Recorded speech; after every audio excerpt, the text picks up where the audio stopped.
الشيطان الرجيم بسم الله الرحمن الرحيم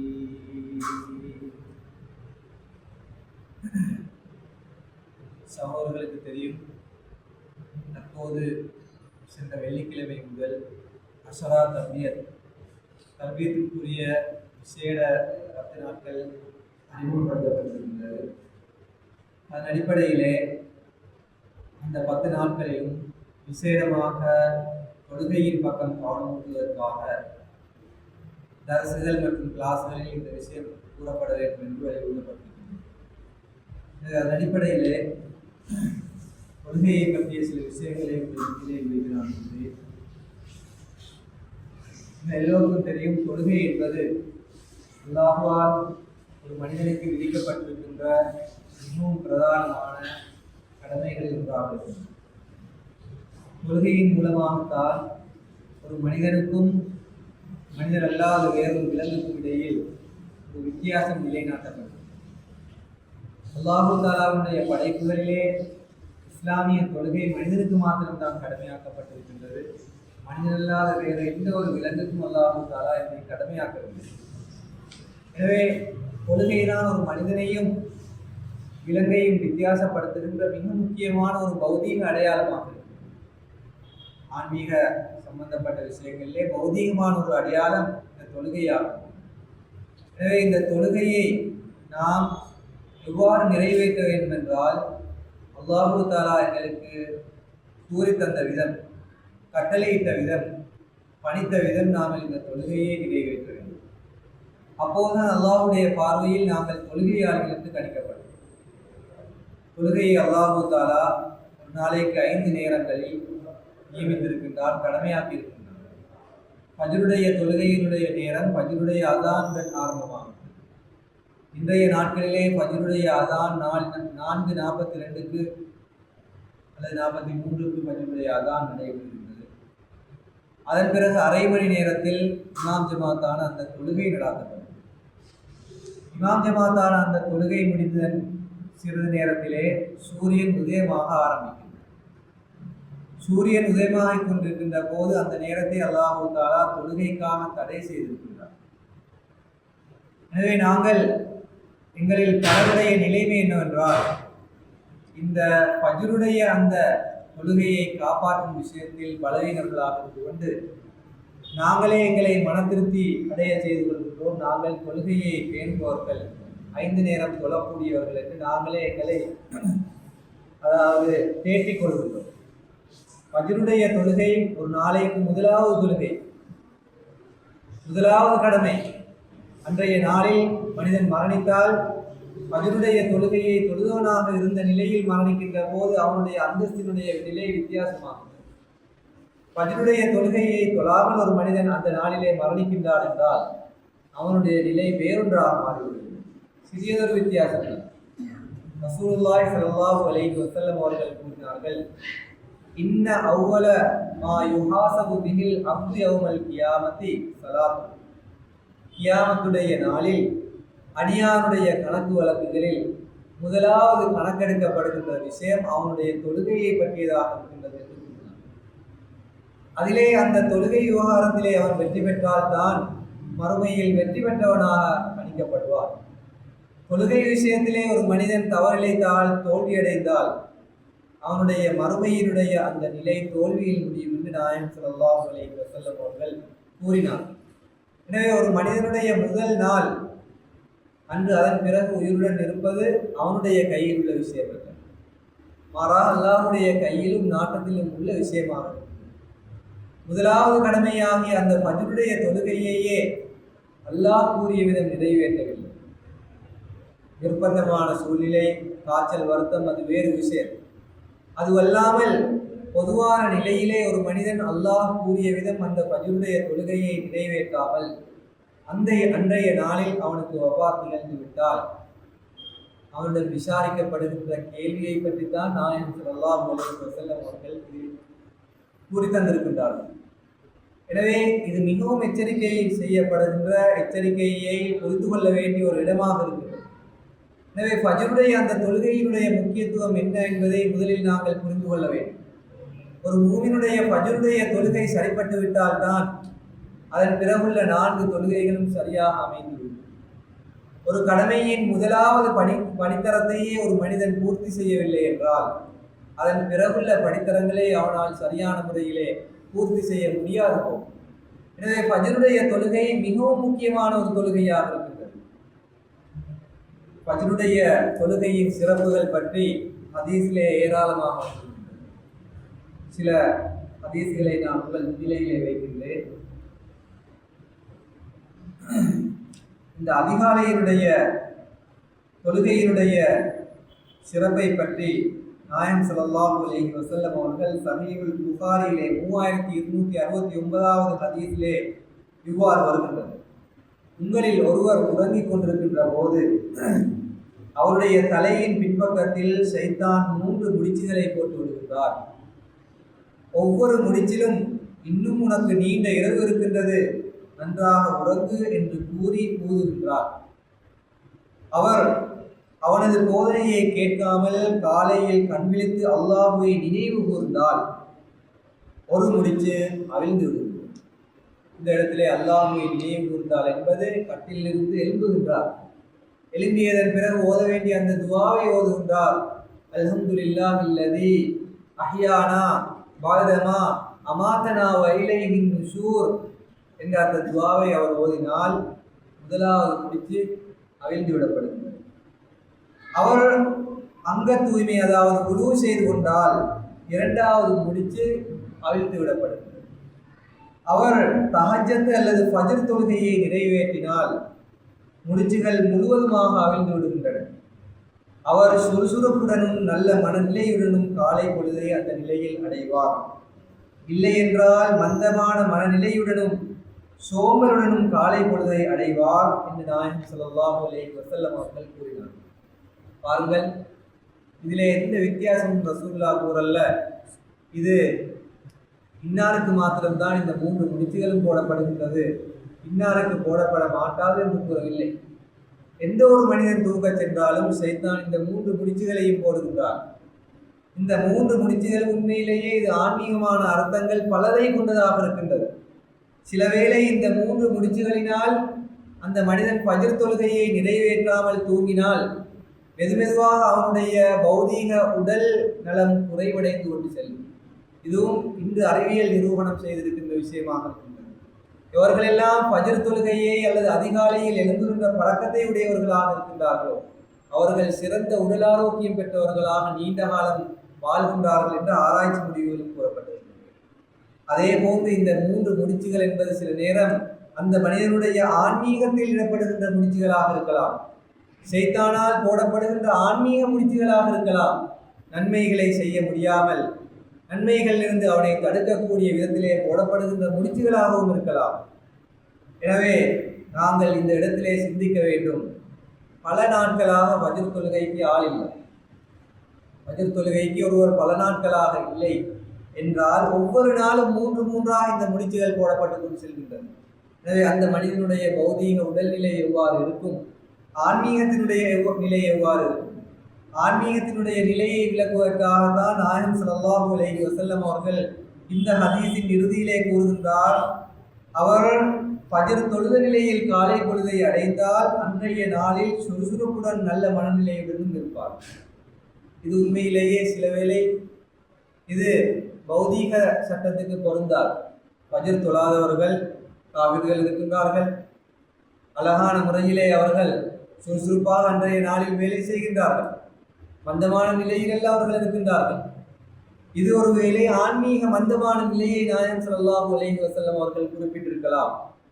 ஆன்மீக ரீதியில் அவர் அந்த நாளை மந்தமான நிலையில் கழிப்பார். ஷைத்தானுடைய அந்த முடிச்சுகளுக்கு ஆளாக்கப்பட்டிருக்கின்றார்.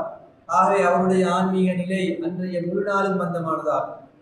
சில வேளை ஃபஜ்ர் தொழுகையை அவர் விட்டதன் காரணமாக, ஃபஜ்ர் தொழுகையை பள்ளிக்கு வந்து இமாம் ஜமாத்தாக தொழுவதை கைவிட்டதன் காரணமாக அன்றைய நாளில் இருக்கின்ற பாக்கியான தொழுகைகளையும் சரியான முறையிலே நிறைவேற்ற முடியாத ஒரு மந்தகரமான நிலை அவரிடத்திலே உருவாகும்.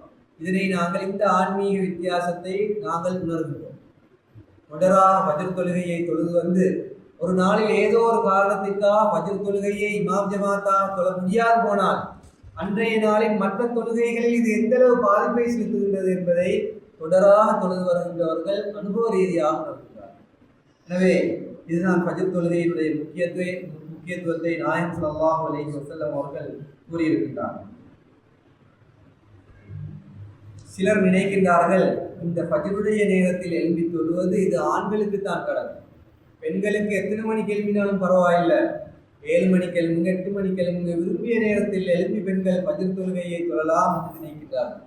ஆனால் பாருங்கள், நாயகம் ஸல்லல்லாஹு அலைஹி வஸல்லம் அவர்கள் தன்னுடைய அருமை மகள் ஃபாத்திமா ரலியல்லாஹு அன்ஹா அவர்களை ஃபஜ்ர் தொழுகைக்காக எழுப்பிய அந்த சம்பவம் பைஹகி என்ற அந்த ஹதீஸ் கிரந்தத்திலே வருகிறது.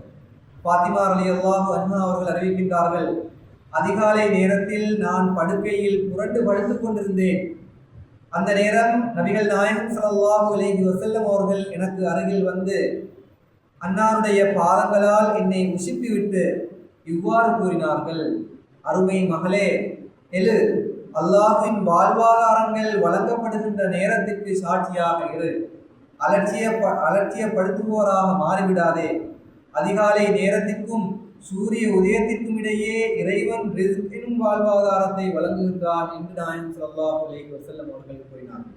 பாருங்கள், பெண் பிள்ளையாக இருக்கின்ற அந்த மகளை நாயகம் ஸல்லல்லாஹு அலைஹி வஸல்லம் அவர்கள் எழுப்பியிருக்கின்றார் ஃபஜ்ருடைய நேரத்திலே. எனவே நாங்கள் எங்களில் எத்தனை பேர்கள் எங்களுடைய மகள்மார்களுடைய விஷயத்திலே கவனம் செலுத்துகின்றோம்?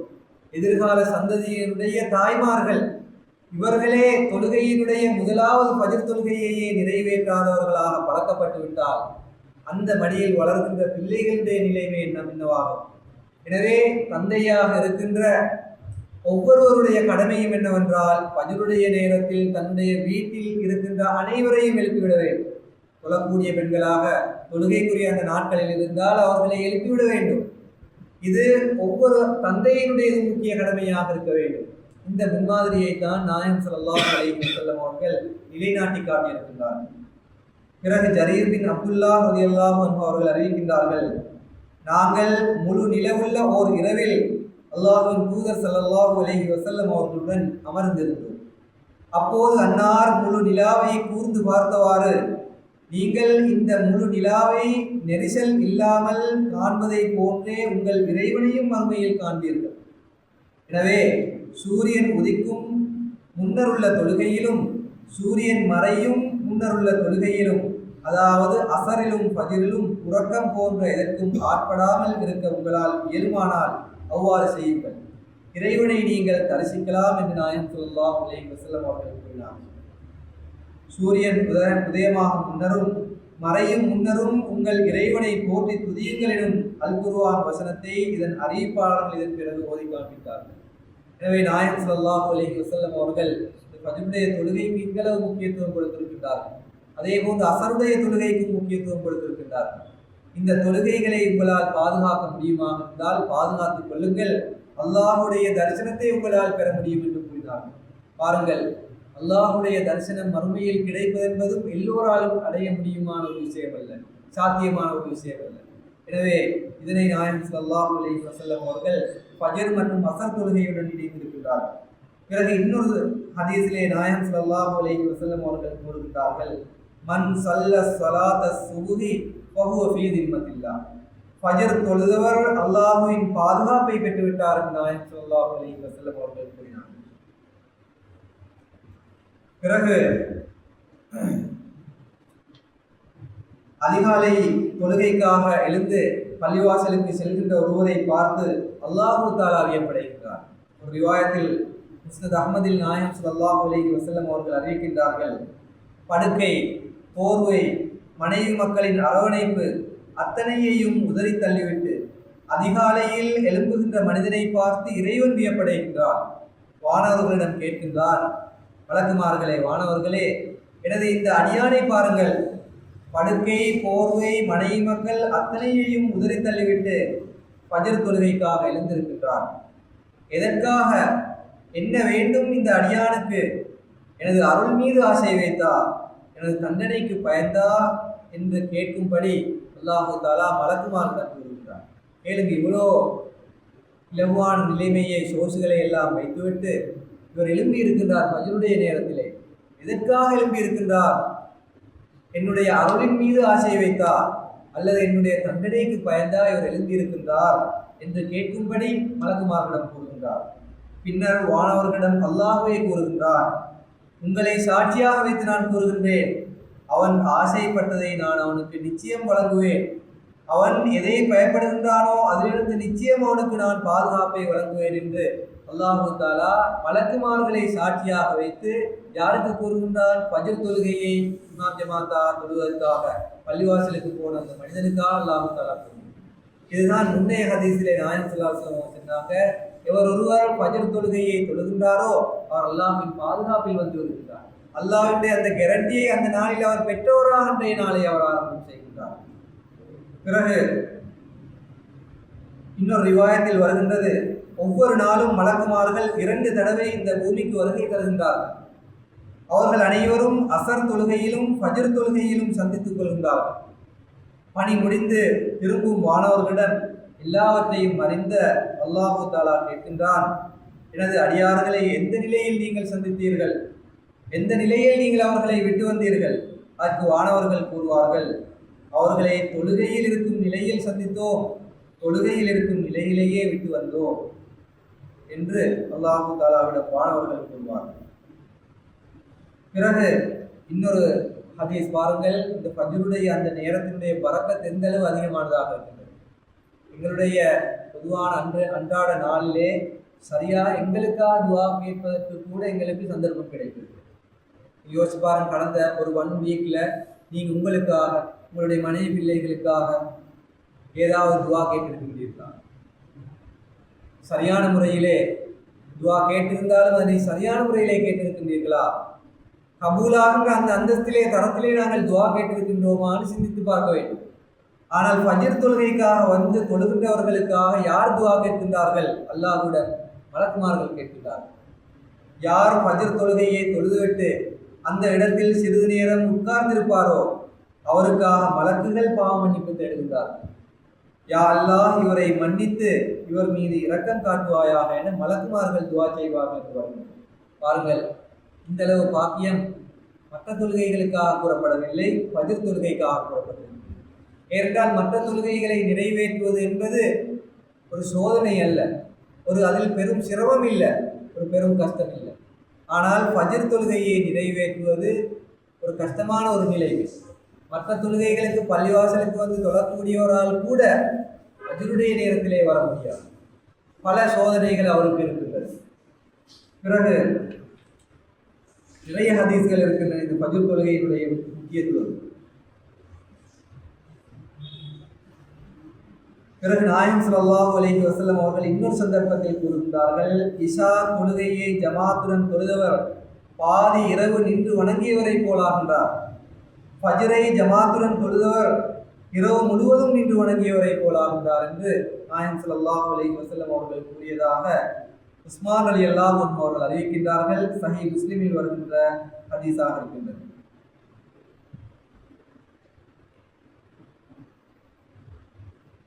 பிறகு சஹாபாக்களுடைய காலத்திலே முனாஃபிக்குகளையும் மூமின்களையும் பிரித்தறிவதற்கான ஒரு அடையாளமும் இந்த ஃபஜ்ர் மற்றும் இஷா தொழுகையாகும். உபை இப்னு கஅப் ரலியல்லாஹு அன்ஹு அவர்கள் அறிவிக்கின்றார்கள், ஒரு நாள் நபிகள் நாயகம் ஸல்லல்லாஹு அலைஹி வஸல்லம் அவர்கள் சுபஹ் தொழுகையை முடித்ததன் பின்னர் எங்களை நோக்கி திரும்பியவாறு கேட்டார்கள், இந்த மனிதர் தொழுகைக்கு வந்தாரா? மக்கள் இல்லை என்று கூறினார்கள். பிறகு மீண்டும் இந்த மனிதர் வந்தாரா? பெயரை கூறி கேட்கின்றார்கள். மக்கள் கூறினார்கள் இல்லை என்று. இதன் பிறகு பெருமானார் ஸல்லல்லாஹு அலைஹி வஸல்லம் அவர்கள் மிகவும் கவலையுடன் கூறினார்கள், நயவஞ்சகர்களுக்கு இந்த 2 தொழுகைகளும் சுபஹ் மற்றும் இஷா தொழுகைகள் கடினமானவையாகும். இந்த 2 தொழுகைகளில் கிடைக்கும் நன்மைகளை இவர்கள் அறிந்து கொண்டால் தவழ்ந்தேனும் இதற்காக வருவார்கள். தவழ்ந்தேனும் ஃபஜ்ரும் இஷாவுக்கும் உள்ள அந்த பரக்கத்தை இவர்கள் அறிந்திருந்தால் மோட்டார் சைக்கிளில் வருவார்கள், காரில் வருவார்கள், ஃபுட் சைக்கிளில் வருவார்கள் அல்ல.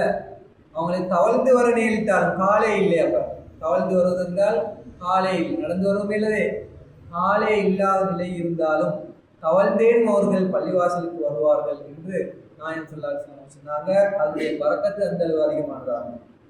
எனவே நபித்தோழருடைய காலத்திலே மூமீன்களையும் முனாஃபிக்குகளையும் அளக்குகின்ற அளவுகோலாக இந்த 2 தொழுகைகளும் இருந்தன.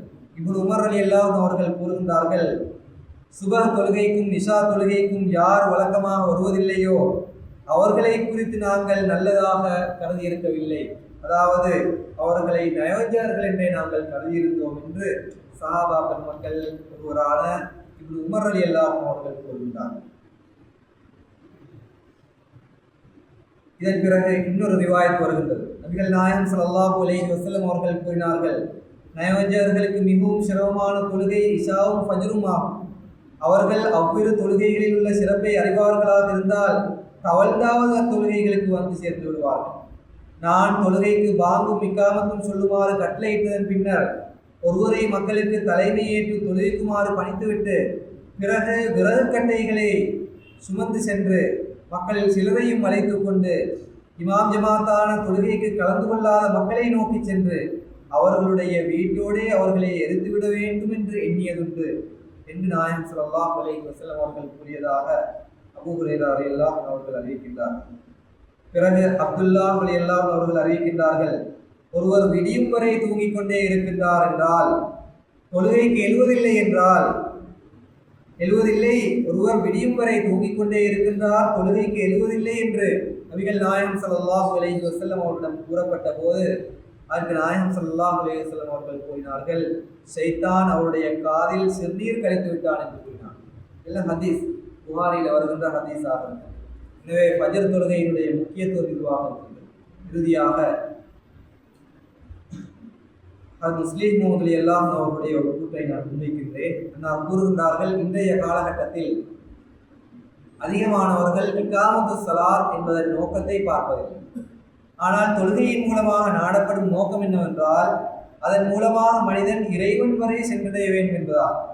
எனவே நமது தொழுகையை இறைவன் வரை நம்மை கொண்டு சேர்ப்பதற்கான ஊடகமாக ஆக்கிக் கொள்வதற்கு நாம் என்னென்ன விடயங்களை பின்பற்ற வேண்டும் என்பதை பார்க்க வேண்டும். இதுதான் இகாமத்து ஸலாத் தான். நமது ஜமாத்தில் அதிகமானவர்கள் இது விடயத்தில் அலட்சியமாக இருக்கின்றார்கள். அதிகமானவர்கள் பள்ளிவாசலுக்கு வருவதில்லை. அதிகமானவர்கள் தொழுகை விஷயத்தில் அவற்றிற்குரிய நேரங்களை பேணுவதில்லை. ஏனைய விடயங்களை என்றால் அல்லாஹ்வின் அருளால் நமது ஜமாத் அதிகம் கவனத்தில் கொண்டுள்ளது. ஆனால் அவர்களிடத்தில் இதுவரை காணப்படும் மிகப்பெரிய ஒரு குறை அவர்கள் பள்ளிவாசல்களில் தொழுவதில்லை என்பதால். ஆனால் இகாமத்து ஸலாத் என்பதன் நிபந்தனைகளில் இதுவும் ஒரு நிபந்தனையாகும், அதாவது பள்ளிவாசலில் தொழுவது.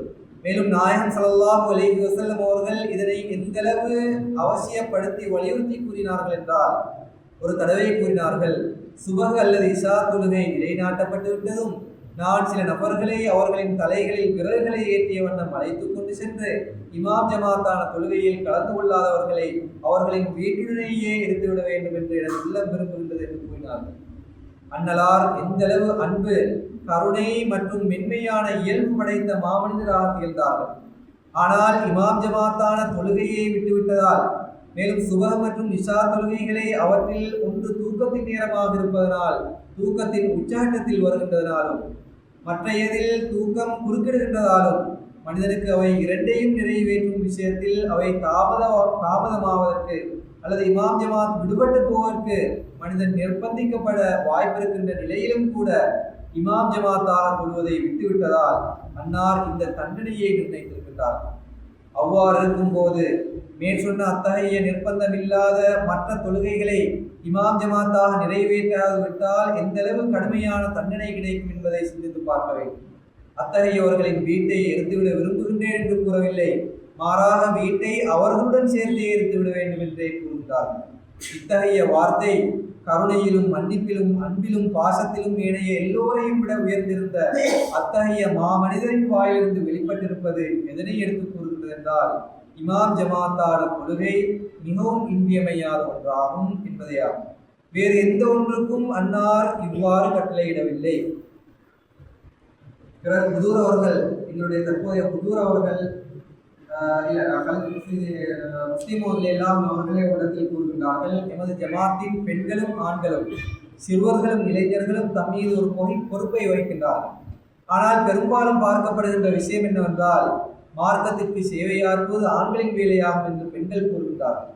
எனவே இதற்காகத்தான் இன்று நான் பெண்களையும் வரவழைத்திருக்கின்றேன், அவர்களின் காதுகளில் இந்த விஷயத்தை போடுவதற்காக. அதாவது அல்லாஹ்வின் முன்னிலையில் எவ்வாறு ஆண்கள் பதில் கூற வேண்டியவர்களாக இருக்கின்றார்களோ அவ்வாறு பெண்களும் பதில் கூற கடமைப்பட்டிருக்கின்றார்கள். ஆகவே எல்லா பொறுப்புகளும் ஆண்களுடையது மாத்திரம்தான் என்று நினைத்து விடாதீர்கள். மார்க்க விஷயத்தில் ஆண் பெண் இருபாலாரும் சமமானவர்களாக இருக்கிறார்கள். அவர்கள் கூறுகின்றார்கள், தாய்மாரின் பொறுப்பு எந்தளவு முக்கியத்துவம் வாய்ந்தது என்றால், நல்ல உல தூய்மையுள்ள ஒரு ஆண் தனது பிள்ளைகளுக்கு தர்பியத் கொடுக்க விரும்பினால் கூட ஒரு தாயின் தர்பியத்திற்கு எதிரான தர்பியத்தை அவரால் வழங்க முடியாது. ஏனென்றால் பிள்ளைகளுக்கு தர்பியத் வழங்கும் விஷயத்தில் ஆணை விட பெண்ணிடம்தான் அதிக ஆற்றல் இருக்கின்றது. ஆகவே பெண்களாகிய நீங்கள் உங்கள் பொறுப்பை சாதாரண ஒன்றாக கருதி பொதுபோக்காக இருந்து விடாதீர்கள், மாறாக முழுமையான கவனத்துடன் இந்த கடமையை நிறைவேற்றுங்கள் என்று அவர்கள் கூறுகின்றார். எனவே ஆண் பெண் இருபாலாருடைய மிக முக்கியமான கடமை தொழுகைகளை அவற்றிற்குரிய நேரத்தில் பெண் நிறைவேற்றுவதாக இருக்கின்றது. மேலும் அல்லாஹு தாலா எவ்வாறு நிறைவேற்ற வேண்டும் என்று கட்டளையிட்டிருக்கின்றாரோ அதன் பிரகாரம் நிறைவேற்ற வேண்டியதாக இருக்கின்றது.